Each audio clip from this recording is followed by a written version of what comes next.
ఏ season లో పండు తినాలంటారు ఊరుగా అంటారా? అవునా కదా? ఏ సీజన్ లో పండు తినాలి. ఎందుకు తినాలి? అది నేచర్.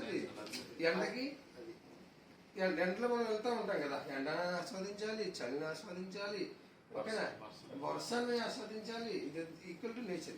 ఈ కథ కూడా అంతే. ఇది వాస్తవం, ఇది జరిగిన కథ. అంటే అది ఎందుకు చెప్పారంటే మూర్ఖత్వం, మూర్ఖుడు అంటే చాలా మంది చెప్పిన చాలా మంది చాలా సార్లు ఎన్ని ఉంటారు బయట కూడా.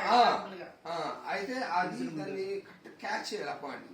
అంటే చాలా మంది అంటారు నేను ఎప్పుడు ఇంతే, నాకు ఏం కలిసి రావు, నా జీవితం ఇంత కలిసి రావు, అన్నీ వచ్చాయి కానీ యాక్సెప్ట్ చేయలేదు. అడు యాక్సెప్ట్ చేయకపోతే దేవుడు ఎన్ని తీసుకుంటున్నాడు అందరికి, ఎవరికి అన్యాయం చేయడు.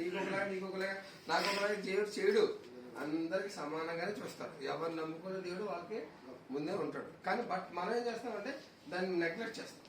అదే ఈ కథ స్టార్ట్ చేద్దాము. కథతో నేను సార్ చెప్పినట్టు కాదు, నేను ఆల్రెడీ ముందే చెప్పాను వాళ్ళకి.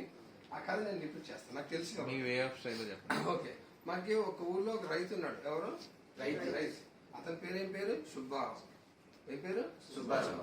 ఆ రైతు హ్యాపీగా ఉన్నాడు, ఖుషీగా ఉన్నాడు. తనకున్న 5 ఎకరాల పొలం పండించుకున్నాడు, ఫ్యామిలీతో ఎంజాయ్ చేస్తున్నాడు, అంతా బాగుంది. అతనికి ఒక భక్తి ఉంది. ఏంటి? రోజు ఉదయం దేవుడి గుడికి వెళ్ళి దేవుడికి పంట పొలాల్లో పండిన పువ్వులు కానీ లేకపోతే పళ్ళు కానీ ఇవన్నీ పట్టుకెళ్ళి ఆ పూజ చేస్తూ ఉంటాడు గుడిలో రోజు. దేవుడి భక్తి అంటే మామూలు కాదు. ఎప్పుడు దేవుడు కనపడితే దండం పెడతాడు, ఎక్కడ రాయి కనపడితే దేవుడు దండం పెడతాడు. అంత భక్తి గల రైతు అయినా. అందుకని అతని జీవితం ఎలా ఉంది? చాలా ఆనందంగా ఉంది, చాలా హ్యాపీగా, ఫ్యామిలీ అందరూ హ్యాపీ, సంతోషం. అంత సంతోషంగా ఉన్న వ్యక్తి కూడా ఒక రోజు అనుకోకుండా ఫ్లడ్ అంటే వరద వచ్చింది. ఏమొచ్చింది? వరద వచ్చింది. వచ్చినప్పుడు ఉంటారు కదా సహాయ సిబ్బంది, మన మున్సిపాలిటీ వాళ్ళు అవచ్చు, పంచాయతీ వాళ్ళు అనౌన్స్ చేస్తున్నారు, బాబు మన ఏరియా అంతా కూడా మునిగిపోయేలా ఉంది, మనం అంతా ఊరు ఖాళీ చేసి వెళ్ళిపోవాలి అని చెప్పేసి అనౌన్స్మెంట్ చేసి జీపులు వ్యాన్లు వచ్చినాయి ఊర్లోకి, అందరు ఎక్కేస్తున్నారు. ఇంకా ఎవరో ఉన్నారని చూస్తే నేను కనపడతాను, నేను రాను, నాకు మా దేవుడు ఉన్నాడు, ఆయన చూసుకుంటాడు అని చెప్పేసి అన్నాడు. ఈ లోపల ఏముంది? ఊర్లోకి నీరు వచ్చేసింది. ఊర్లోకి నీరు రాగానే మొత్తం అంతా స్ప్రెడ్ అయిపోయింది. ఈ లోపల మళ్ళీ సహాయక సిబ్బంది ఏం చేస్తున్నారు? మళ్ళీ 2 బోట్లు వేసుకొచ్చి ఇంకెవరో ఉన్నారని గాలిస్తున్నారు, ఎక్కడ ఉండిపోయారేమోని. అప్పుడు మళ్ళీ ఇలా చేయుతున్నాడు, వచ్చిన వాళ్ళకి చేయుతున్నాడు, నేను ఎక్కడ ఉన్నానని. కానీ బట్ ఏమన్నా రావయ్యా, చాలా తీవ్రత పెరిగిపోయినా ఉంది, తుఫాను తీవ్రత బాగుంది, నువ్వు వస్తే నువ్వు బతుకుతావు, నేను నక్షత్రంగా వచ్చావంటే మా దేవుడు ఉన్నాడు, ఆయన చూసుకుంటాడు అన్నాడు.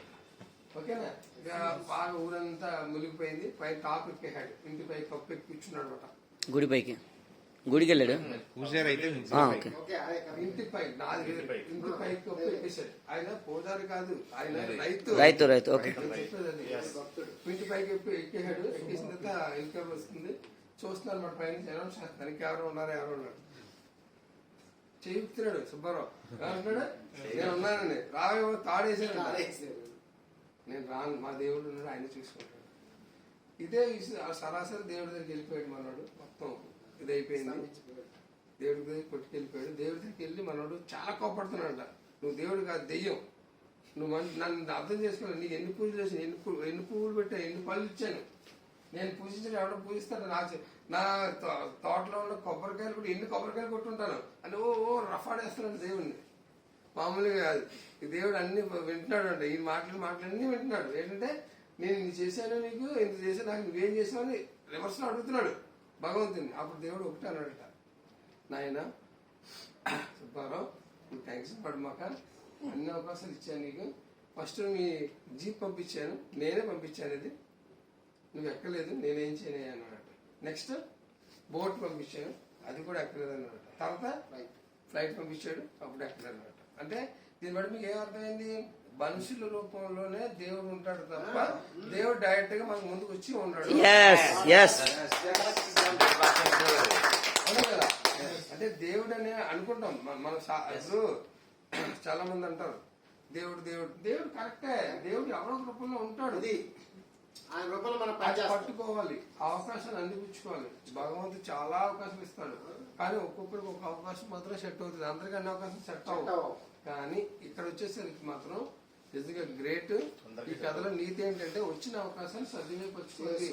మనం ఆడిని మూర్ఖత్వంగా ఉన్నా మనం ఆడికి వచ్చింది చెప్పండి, మీరే చెప్పండి, వినకపోతే వదిలేయండి, అంతే అంతే కదా.